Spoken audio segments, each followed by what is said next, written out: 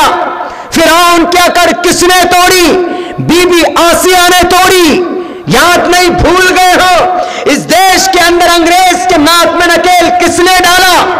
رانی لکشمی بائی نے ڈالا، جودا بائی نے ڈالا، بیگم محل نے ڈالا، سکینہ بیگم نے ڈالا، اور تو اور علاؤالدین خلجی کے زمانے میں رانی پدماوتی نے اس دیش کی آن بان شان کو بچایا۔ اور بھول گئے اس دیش کو ترنگا کس نے دیا؟ تیرے دادا نے نہیں، اس دیش کو ترنگا ایک بیٹی نے دیا جن کا نام ثریا طیب تھا، وہ بھی ایک بیٹی تھی۔ جب عورتیں سر پہ کفن باندھ لیتی ہے انقلاب پیدا ہو جاتا ہے۔ کمزور مت سمجھنا ہماری ان سماج کی بہو بیٹیوں کو، یہ آئی ہے میدان میں CAA جو انکانسٹیٹیوشنل ہے اس کو ختم کرنے کے لیے آئی۔ بات یہاں چل رہی تھی کہ نبی پاک علیہ الصلوۃ والسلام کے زمانے میں 2 بچے ابو جہل کو میدان کارزار میں، بدر سب سے پہلی لڑائی ہے باضابطہ طور پر کفار و مشرکین کے بیچ میں، وہ 2 چھوٹے بچے تھے، دونوں چھوٹے بچے۔ ابو جہل کی اکڑ کو میں بتا رہا ہوں، جیسے آج کچھ راجنیتا ہیں اکڑ ہے, طاقت کی نشہ ہے, پتہ طاقت والوں کو اوپر والا کیسے ختم کرتا ہے. ابو جہل طاقت میں, نشے میں ازمائش کرتا ہوا, عورتیں, گھوڑے, تیر تلوار لے کر پوری تعداد. ادھر کلمہ پڑھنے والے کی تعداد اونلی 313 یا 313 کی تعداد, بس 313 میدان میں ہیں. صف میں کھڑے ہو گئے. دو بچے نوجوانوں, خصوصاً توجہ چاہتا ہوں میرے جوان بھائیو آپ لوگوں سے, دو بچے معاذ اور معوذ, دو بچے چھوٹے چھوٹے, ایک صحابی ان کے پیچھے کھڑے ہیں صف میں. یہ جو بڑے والے صحابی ہیں اب یہ سوچنے لگے ارے یار کن دو بچوں کے بیچ میں پڑ گیا میں, یہ دونوں بچے میں ان کو سنبھالوں گا کہ میں لڑوں گا. ہوتا ہے نا کہ اگر کوئی مجڈنڈا آدمی ہوتا ہے تو ہمت ہوتی ہے ارے ہاں میرے پاس کوئی آدمی ہے لڑنے کے لیے, لیکن دیکھا کہ چھوٹا بچہ ہے, ایک چسکی چوس رہا ہے, ایک چاکلیٹ کھا رہا ہے, ہاتھ میں تلوار ہے, تو تھوڑی سی اندر سے وہ ہوئی فیلنگ ہوئی کمزوری. وہ صحابی سوچ ہی رہے تھے تو ایک طرف سے کیا کہتا ہے کہ چچا ابو جہل کو آپ جانتے ہو. انہوں نے کہا کیا کرو گے ابو جہل کا؟ کہا کمبخت ہمارے نبی کو گالی دیتا ہے. کون ہے بتائیے, میں اس کو چھوڑوں گا نہیں. ادھر سے یہ والا کہتا ہے کہ چچا ابو جہل کو جانتے ہو. انہوں نے کہا ارے اتنے سے تو ہو پدی, تم ابو جہل کا کیا بگاڑ لو گے؟ وہ تو 10 لاکھ کا سوٹ پہنتا ہے, وہ تو گدی میں بیٹھتا ہے, وہ تو 3 لاکھ کا پین استعمال کرتا ہے, وہ تو کھانے کے لیے اس کا لنچ چین سے آتا ہے, ناشتہ ان کا ایران سے آتا ہے. کیسے تم ان سے مقابلہ کر لو گے؟ بھلا آپ بولیے تو صحیح ہے کون نالائق, نبی کو گالی دیتا ہے, CAA نافذ کرتا ہے, چھوڑوں گا نہیں. تعجب ہوا اس صحابی کو, چھوٹے چھوٹے بچے ابھی تو چسکی چوس رہے تھے, ابھی تو لولی پاپ تھا ان کے منہ میں. دیکھ لیجئے کتنی بڑی ہمت ہے. آج کل کے نوجوانوں کو سوشل میڈیا میں کوئی میسج آتا ہے, کیا کہتے ہیں اس کو فارورڈ کرو, آگے کرو, اتنا فارورڈ کرو کہ ظالم پکڑا جائے. میسج فارورڈ کرنے سے مجرم پکڑا نہیں جاتا, یہ آپ کو بھی پتا ہے جی. اس کے بعد اتنی بات کہہ کے وہ دونوں جھپٹا, ایک دم جھپٹا مارا, ایسے جیسے کہ شیر نہیں دوڑتے. دونوں بچہ بجلی کے رفتار میں پہنچ گئے ابو جہل کے پاس, ایک دم پہنچ کر اتنے زور سے مارا, اتنا کود کے مارا ہے اچھل کر کہ ابو جہل کے پنڈلی میں گیا یہاں نیچے, لیکن کاٹ کر گرا دیا اس کو. ابو جہل گھوڑے سے نیچے گرا, اس کو اتنا مارا ابو جہل کو پورا بدن لہو لہان کر دیا.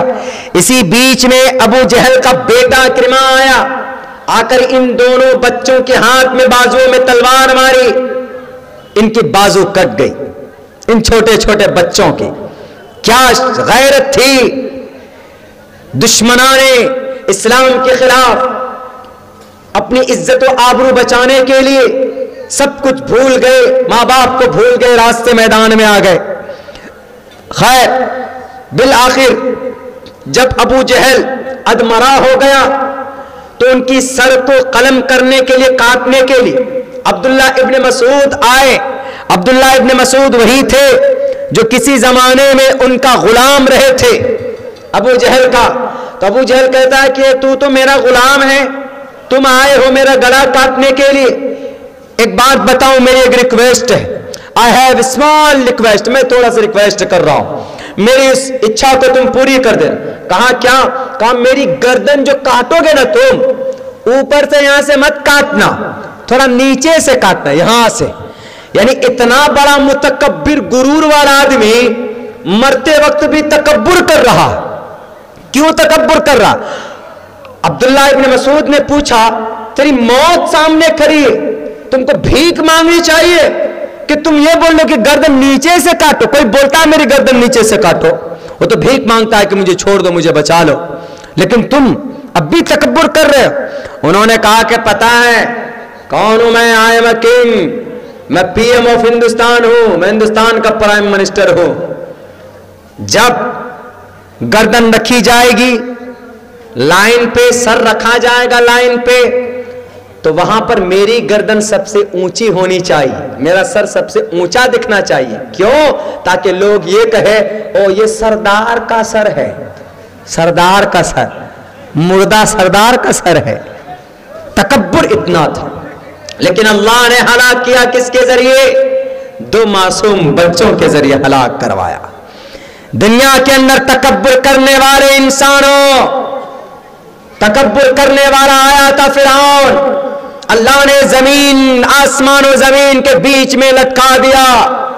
تکبر کرنے والا آیا تھا قارون، دولت کے نشے میں چور.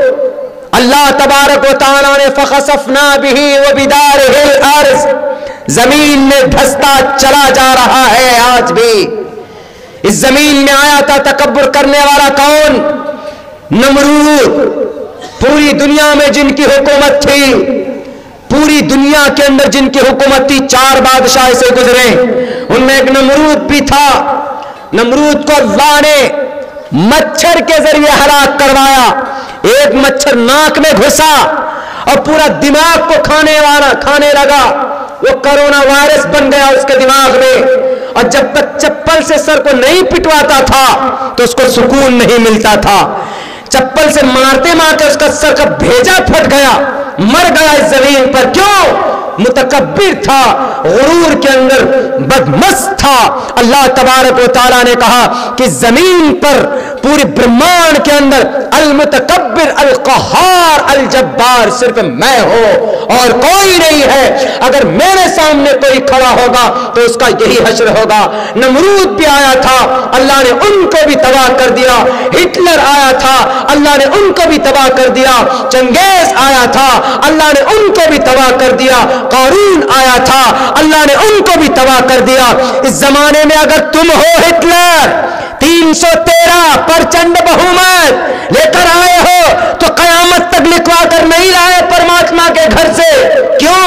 آج تمہاری حکومت ہے، کل کسی اور کی حکومت ہوگی، کل کسی اور کی ہے، پرسوں کسی اور کی حکومت ہوگی. اس زمین پر کوئی ہمیشہ سے نہیں رہا. لیکن ہم اتنی بات کہتے ہیں، ہمیں آزادی چاہیے کرپشن سے، آزادی چاہیے نماز کی، آزادی چاہیے مسجد کی، آزادی چاہیے عیدگاہ کی، آزادی چاہیے برقعے کی. برقعے کے اوپر پابندی لگاتے ہو، کب تک پابندی لگاؤ گے؟ برقعے کے اوپر ہم اسی لیے اپنی ماں بہنوں کو فورس کرتے ہیں تاکہ ان کی عزت محفوظ رہے.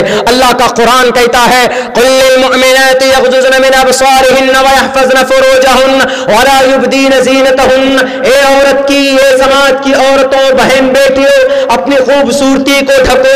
لاکھوں روپے کا تم زیب و زینت کرو، لیکن اپنے شوہر کے سامنے، اپنے گھر کے اندر غیر مرد کے سامنے تم خوشبو استعمال مت کرو. غیر مرد کے سامنے تم بھڑکیلے کپڑے پہن کر مت جاؤ. آپ کو اگر بہترین تیل لگانا ہے، آپ کو بہترین گانیر کمپنی کی یا کسی اور بہترین کمپنی کی اگر آپ کو کریم یوز کرنا ہے تو آپ یوز کیجئے. آپ بہترین تیل استعمال کیجئے، شیمپو استعمال کیجئے. اسلام ڈزنٹ ڈینائی، اسلام منع نہیں کرتا ہے. آپ کو اللہ نے وسعت دی ہے تو بہترین کپڑے پہنیے. اللہ منع نہیں کرتا ہے، قرآن منع نہیں کرتا ہے. لیکن شریعت کے دائرے کے اندر رہ کر کہ آپ غیر محرم کو دکھانے کے لیے آپ لپسٹک نہ لگائیں، آپ غیر محرم کو دکھانے کے لیے اپنے بال کھول کر نہ جائیں، آپ غیر محرم کو دکھانے کے لیے مارکیٹ چوراہے کے اندر اپنے بالوں کو اور برقعے بنا برقعے کے نہ جائیں تاکہ آپ کی خوبصورتی کو لوگ دیکھ کر کے لوگ کمنٹس کریں آپ کے اوپر. برقعے کے اندر جائیے تاکہ کوئی شرابی بھی آدمی دیکھے تو ان کے دل کے اندر آپ کے لیے عزت ہو کہ نہیں یہ پردے والی عورت ہے، کیونکہ آپ برقعے کے اندر. جو لوگ برقعے پر اعتراض کرتے ہیں، پچھلے سال ایک بنگال نیپال کے اندر ہم سے پوچھا گیا کہ مولانا آپ کے قرآن کریم کے اندر تو عورت کے اوپر پابندی لگائی گئی برقعے کے ذریعے سے. ہم نے کہا کہ پاگل ہو، قرآن پہ اعتراض کیوں لگاتے ہو؟ اگر قرآن کریم پر اعتراض ہے تو قرآن یہ کہتا ہے وَقَضَىٰ رَبُّكَ أَلَّا تَعْبُدُوا قُل لِّلْمُؤْمِنَاتِ يَغْضُضْنَ، یعنی پردے میں لائیے اپنی عورت کو. ہم نے کہا یہی بات تو منتر میں بھی کہا گیا ادے پشیستمو پری سنترام پادکو ہر ماتے کو شلپکو. اے ماں، اے بہنوں، اے سماج کی بیٹیوں، سماج کی بہوؤں، دائیں بائیں مت دیکھو، آگے دیکھو، نیچے دیکھو. رگ وید میں کہا. ہم نے کہا قرآن کی آتی تو پیٹ میں درد ہونے لگتا، اور جب وید کی بات آ جاتی تو سر نیچے کر لیتے. کیوں؟ قرآن کوئی الگ سے بات تھوڑی کہتا. قرآن میں کیا کہا؟ نماز پڑھو، ایک اللہ کو مانو، اللہ ایک ہے، ایک اللہ کو مانو. تو وید میں نہیں کہا گیا وید میں بھی کہا گیا کم برہم دتیو ناستے نینا ناستے کنچن. قرآن میں کہا گیا نماز پڑھو, وید میں نہیں کہا گیا. وید میں بھی کہا گیا پتھما دارا کاجی وادیو دین مجیتے ترتیانن کو ڈلا کارے چترتر دیو چندر کا پنچم مندو سنیکتا. نماز ہے, شاستانگ ہے. قرآن میں کہا گیا کیا محمد کو آخری نبی مانو. ما کان محمد ابا احد من رجالکم ولکن رسول اللہ وخاتم النبیین. ویدوں میں نہیں کہا گیا, ویدوں میں بھی کہا گیا اسم اللہ ملے مترا ورونا دبیانی دتا اللی ورونو مترستیجس کامیا ہوتار بندرو ہوتار مندرو مہا سرندرو اللو جیسٹے سرشتم پنم برہمانم اللو رسول محمد رکا برسلو اللہم محمد اللہ کے رسول ہیں. قرآن میں کیا کہا گیا محمد الرسول اللہ کی اتباع کرو. وید میں بھی کہا گیا کیا ویداہم مت پرش مہانی مادتیو ورون تپس پرستات ینیایا احمدی پرشتی میگا مرتس جگرم بہم سوری واجانی. یہاں نہ پکش باتیں کچھ راکوں وید پران سند مدھماکوں تبلک جو سندرم چاہے کوئی بنا محمد پار نہ کوئی. قرآن میں کہا کہ محمد کو مانے بغیر جنت میں نہیں جاؤ گے. ویدوں میں بھی کہا کہ محمد کے بانے بغیر, محمد کو جانے بغیر سمندر پار نہیں کر سکتے. کہا کہ نہیں کہا؟ آئیے جواب دیجئے اعتراض کرنے سے پہلے. نہیں, ان پہ جواب نہیں دیں گے. ہم صحابہ کو مانتے ہیں, صحابہ کرام کو مانتے ہیں, چونکہ قرآن میں کہا اولئک هم الفائزون اولئک هم المفلحون اولئک هم الصادقون. قرآن میں کہا ہے. تو آپ کے ویدوں میں بھی کہا چتر براتری بھردیو کرشیامی کلکشیم انسونتا ستپترما مہے میں گاوا چیتشٹو اشرو مگونا تری ورشنو اگندسابی سہستریر ویشوان رہا. ساری بات اوپن ہے. قرآن میں وہی بات کہی گئی ہے, قرآن نے انہی باتوں کی تصدیق کی ہے جو ویدوں کے اندر کی گئی. لیکن میرے بھائیو, جہالت سب سے بڑی بیماری ہے. آدمی کو پتا نہ ہو تو پھر آدمی کیا کرتا ہے, تو اپنی عقل کی چلاتا ہے. پھر قرآن و حدیث کی نہیں, اپنی عقل کی چلاتا ہے. نبی پاک علیہ السلام جب اس اسلام, ایک بات میں بتا رہا ہوں آپ لوگوں کو میرے بھائیو, یاد رکھیے گا, ابھی نہیں یہ CAA NRC NPR, یہ ابھی نہیں, اب سے بہت پہلے سے پوری دنیا کے اندر یہ پریشان